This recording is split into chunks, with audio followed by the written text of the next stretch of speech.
নমস্কাৰ ডবকা লাইভৰ এই লাইভ ভিডিঅ'টোলৈ আমি স্বাগতম জনাইছোঁ সকলো দৰ্শকে। আৰু এই মুহূৰ্তত আমি যমুনামুখৰ শেহতীয়া বান পৰিৱেশ পৰিস্থিতি আমি দেখুৱাবলৈ চেষ্টা কৰিম। বৰ্তমান আমি উপস্থিত আছোঁ যমুনামুখ কামপুৰ সংযোগী যি গড়কপ্তানি পথ, সেই পথৰ চাংজোৰাই অঞ্চলত। আৰু বৰ্তমান দেখা গৈছে যে যমুনামুখ কামপুৰ সংযোগী যি গড়কপ্তানি পথৰ চাংজোৰাই অঞ্চল আৰু পটিয়াপাম অঞ্চলৰ বৃহৎ গড়কপ্তানি পথৰ বৃহৎ অংশ ইতিমধ্যে বানৰ কবলত ডুব যোৱা পৰিলক্ষিত হৈছে। কপিলীৰ বাৰণী পানীয়ে ইতিমধ্যে যি ভগ্ন মথাউৰি আছিল বা ছিঙা মথাউৰি আছিল, সেই মথাউৰিৰে পানী সোমাই ইতিমধ্যে এই পথছোৱা ওপৰেৰে কপিলীৰ বাৰণী পানীৰ কোবাল সোঁত বোৱা পৰিলক্ষিত হৈছে। আৰু আমি শেহতীয়াকৈ আমি দেখুৱাইছোঁ যমুনামুখৰ বৰ্তমান দেখা গৈছে যে যি পটিয়াপাম চাংজোৰাই অঞ্চলৰ যি বিশেষ বৃহৎ অংশ, এই অংশ বৰ্তমান বানৰ কবলত ডুব যোৱা পৰিলক্ষিত হৈছে। আৰু এনেদৰে দেখা গৈছে যে যমুনামুখ কামপুৰ সংযোগী যি গড়কপ্তানি পথৰ চাংজোৰাই অঞ্চল, আৰু সেই চাংজোৰাই অঞ্চলৰ আমি দৃশ্য দেখুৱাইছোঁ। বৰ্তমান বহু লোকে এই অঞ্চল ইতিমধ্যে জলমগ্ন হোৱাৰ লগে লগে ইয়াত এই অঞ্চলৰ লোকসকল বৰ্তমান দেখা গৈছে যে তেওঁলোকে নিৰাপদ স্থানত আশ্ৰয় বিচাৰি তেওঁলোকে ইতিমধ্যে ঢাপলি মেলা পৰিলক্ষিত হৈছে। আৰু বৰ্তমান যিহেতু আমি বৰ্তমান এটি পথৰ ওপৰত উপস্থিত আছোঁ, এই পথছোৱাই হৈছে যমুনামুখ কামপুৰ সংযোগী এটি গুৰুত্বপূৰ্ণ গড়কপ্তানি পথ। আৰু এই পথছোৱাৰে বৰ্তমান যাতায়াত সম্পূৰ্ণ বিচ্ছিন্ন হৈ উঠা পৰিলক্ষিত হৈছে। এই পথছোৱাৰে বৰ্তমান যাতায়াত কৰিব পৰা কোনো পৰিৱেশ নাই। এই পথছোৱাৰ ওপৰেৰে বৰ্তমান কপিলীৰ বাৰণী পানীয়ে কোবাল সোঁত বোৱা পৰিলক্ষিত হৈছে। আৰু আমি দেখুৱাইছোঁ সেই দৃশ্য ডবকা লাইভৰ দৰ্শকক, আৰু আমাৰ সহযোগী কিছু দৃশ্য দেখুৱাম কিমান ভয়ংকৰ হ'ব পাৰে সেই দৃশ্য।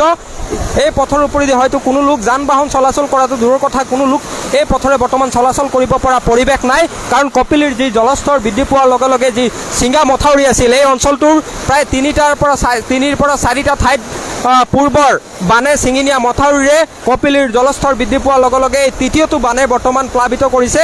আৰু প্লাবিত কৰাৰ লগে লগে দেখা গৈছে যে যি যমুনামুখ কামপুৰ সংযোগী যি গড়কপ্তানি পথ, এই পথছোৱা বৰ্তমান বানৰ কবলত ডুব যোৱা পৰিলক্ষিত হৈছে। আমি দেখুৱাইছোঁ ডবকা লাইভৰ প্ৰতিগৰাকী দৰ্শকক। আপোনালোকে কোনে ক'ৰ পৰা চাই আছে আপোনালোকে কমেণ্ট কৰিব পাৰে। আপোনালোকৰ কমেণ্ট আমি লাইভত পঢ়ি শুনাবলৈ যত্ন কৰিম। আৰু এই ভিডিঅ'টো আপোনালোকে শ্বেয়াৰ মাৰি দিয়ক, যাতে এই পথৰে যিসকল লোক বা পথচাৰীয়ে যাত্ৰা কৰিবলৈ বা যাতায়াত কৰিবলৈ চেষ্টা কৰিব, তেওঁলোকে যাতে এই পথছোৱাৰ বৰ্তমান কি পৰিৱেশ আছে তেওঁলোকে যাতে আগতীয়াকৈ উমান পায়।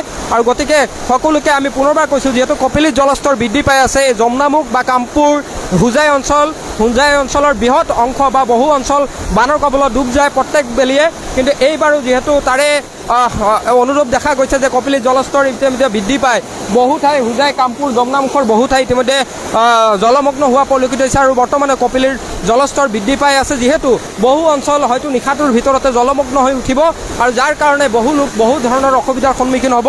আমাৰ ফালৰ পৰা আমি ডবকা লাইভৰ প্ৰতিগৰাকী দৰ্শকক আমি ক'ব বিচাৰোঁ, আপোনালোকে সঠিক সময়ত নিৰাপদ স্থানত আশ্ৰয় লওক। আপোনালোকৰ যি গুৰুত্বপূৰ্ণ নথি পত্ৰ আছে বা আপোনালোকৰ যিসমূহ পশুধন আছে, ঘৰত যদি বৃদ্ধ আৱাল যদি কোনো লোক আছে, ৰোগীয়া লোক আছে, তেওঁলোকক আপোনালোকে পানী কম থাকোঁতে তেওঁলোকক নিৰাপদ স্থানত আশ্ৰয় ল'বৰ কাৰণে তেওঁলোকৰ কাৰণে ব্যৱস্থা কৰাৰ এটা ব্যৱস্থা কৰিব লাগে। আৰু শেহতীয়াকৈ আমি পুনৰবাৰ কৈছোঁ, আমি যমুনামুখ কামপুৰ সংযোগী যি গড়কপ্তানি পথ আছে, সেই পথছোৱাৰ দৃশ্য দেখুৱাইছোঁ। বৰ্তমান এই পথছোৱাৰে এক কপিলীৰ বাৰণী পানীৰ কোবাল সোঁত বোৱা পৰিলক্ষিত হৈছে। আৰু এই ঠাইটো যমুনামুখ কামপুৰ সংযোগী গড়কপ্তানি পথৰে এই যি বিশেষ ঠাইটো আছে চাংজোৰাই অঞ্চল, এই চাংজোৰাই অঞ্চল বা পটিয়াপাম অঞ্চলত কেইবাটাও ঠাইত পূৰ্বৰ বানে কেইবাটাও ঠাইত মথাউৰি ছিঙি নিছিল, আৰু ছিঙি নিয়াৰ ফলত কপিলীৰ জলস্তৰ বৃদ্ধি পোৱাৰ লগে লগে হুৰা পানী সোমাই অঞ্চলসমূহত। আৰু বৰ্তমানো দেখা গৈছে যে এই বৃহৎ অঞ্চল বৰ্তমান কৃষিভূমি বানৰ কবলত ডুব গৈছে। আৰু নিশাটোৰ ভিতৰতে হয়তো যমুনামুখৰ কাটকটীয়া গাঁও, কঁহাৰ গাঁও বা ষ্টেচন ৰোডৰ যিসমূহ অঞ্চল আছে, সেইসমূহ অঞ্চল বানৰ কবলত ডুব যোৱাৰ এটা আশংকা কৰা হৈছে।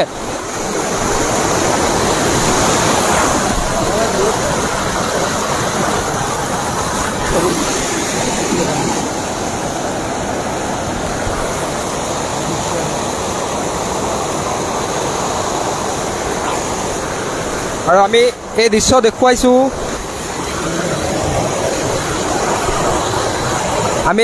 দেখুৱাইছোঁ, যমুনামুখ কামপুৰ সংযোগী গড়কপ্তানি পথৰ যি ভয়ংকৰ পৰিৱেশ।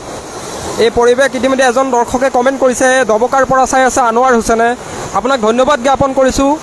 আৰু আমি দেখুৱাইছোঁ যে যমুনামুখ কামপুৰ সংযোগী গড়কপ্তানি পথৰ বৰ্তমান এক ভয় লগা দৃশ্য। আৰু এই পথছোৱাৰে বৰ্তমান যাতায়াত সম্পূৰ্ণ বিচ্ছিন্ন হৈ উঠা পৰিলক্ষিত হৈছে। এই পথছোৱাৰে বৰ্তমান যাতায়াত কৰিব পৰা কোনো ধৰণৰ ব্যৱস্থা নাই বা পৰিৱেশ নাই।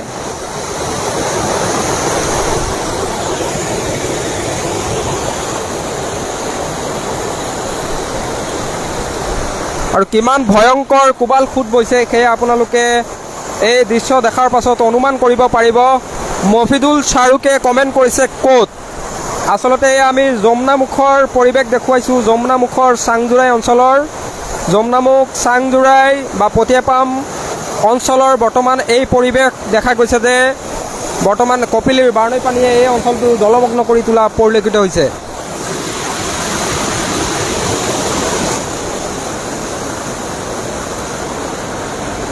আৰু একাংশ লোক অতি বিপদসংকুলভাৱে যাতায়াত কৰা পৰিলক্ষিত হৈছে। তেওঁলোকে যিহেতু আশ্ৰয় বিচাৰি নিৰাপদ স্থানত আশ্ৰয় বিচাৰি তেওঁলোকে এনেদৰে এই ভয়ংকৰ বানৰ যি কোবাল খুঁট আছে খুঁটৰ মাজেৰে তেওঁলোকে যাতায়াত কৰি আছে।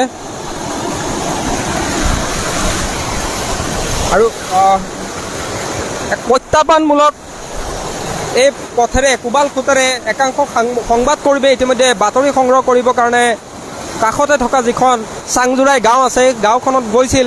তেওঁলোকে কি দেখা পাইছে আমি তেওঁলোকৰ পৰা জানিবলৈ চেষ্টা কৰিম। আছে এগৰাকী আমাৰ জ্যেষ্ঠ সাংবাদিক, আমি তেওঁৰ পৰা জানিবলৈ চেষ্টা কৰিম।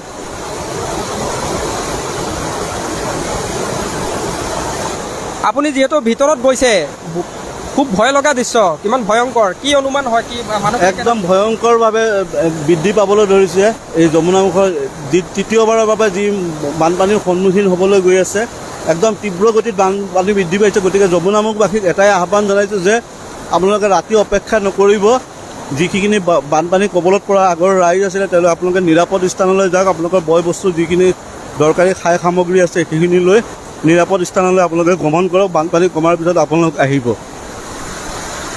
হয়, ধন্যবাদ জ্ঞাপন কৰিছোঁ। ডবকাৰে জ্যেষ্ঠ সাংবাদিক NKTV। তেওঁ ইতিমধ্যে এই গাঁওখনৰ যিসমূহ বানাক্ৰান্ত লোক আছে বা বানত আক্ৰান্ত হোৱা লোক আছে তেওঁলোকৰ খবৰ ল'বলৈ ইতিমধ্যে প্ৰত্যাহ্বানমূলকভাৱে এই কোবাল খুঁটেৰে তেওঁলোক গৈছিল আৰু যোৱাৰ পাছত তেওঁলোকে ঘূৰি অহাৰ যি অনুভৱ তেওঁলোকে প্ৰকাশ কৰিছে ইতিমধ্যে। আৰু আমি যিহেতু লাইভ ভিডিঅ'টোৰ পৰা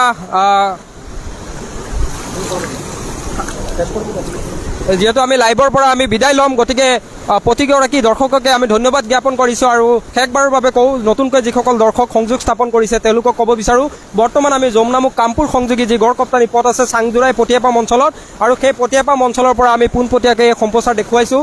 বৰ্তমান এই পথছোৱাৰে যাতায়াত সম্পূৰ্ণ বিচ্ছিন্ন হৈ উঠা পৰিলক্ষিত হৈছে। আৰু এই বৃহৎ অঞ্চল চাংজোৰাই পটিয়াপাম অঞ্চলৰ যিখিনি লোক আছে তেওঁলোকে এই বছৰৰ তৃতীয়টো বানৰ কবলত পুনৰ পৰিছে। যিহেতু এই অঞ্চলৰ কেইবাটাও ঠাইত পূৰ্বৰ বানে প্ৰায় 3ৰ পৰা 4টা ঠাইত মথাউৰি ছিঙি নিছিল, আৰু যাৰ ফলত বৰ্তমান কপিলীৰ জলস্তৰ বৃদ্ধি পোৱাৰ লগে লগে এই বৃহৎ অঞ্চল প্লাবিত হয় বা বানৰ কবলত পৰা পৰিলক্ষিত হয়। আৰু এই পানীখিনিয়ে আজি হয়তো নিশাৰ ভিতৰতে যমুনামুখৰ কাটকটীয়া গাঁও, কহাৰ গাঁও বা ষ্টেচন ৰোডৰ বৃহৎ অংশ হয়তো প্লাবিত কৰাৰ এক আশংকা কৰা হৈছে। গতিকে পুনৰবাৰ সকলো দৰ্শককে আমি ধন্যবাদ জ্ঞাপন কৰি এই লাইভটোৰ পৰা বিদায় ল'ব বিচাৰিছোঁ।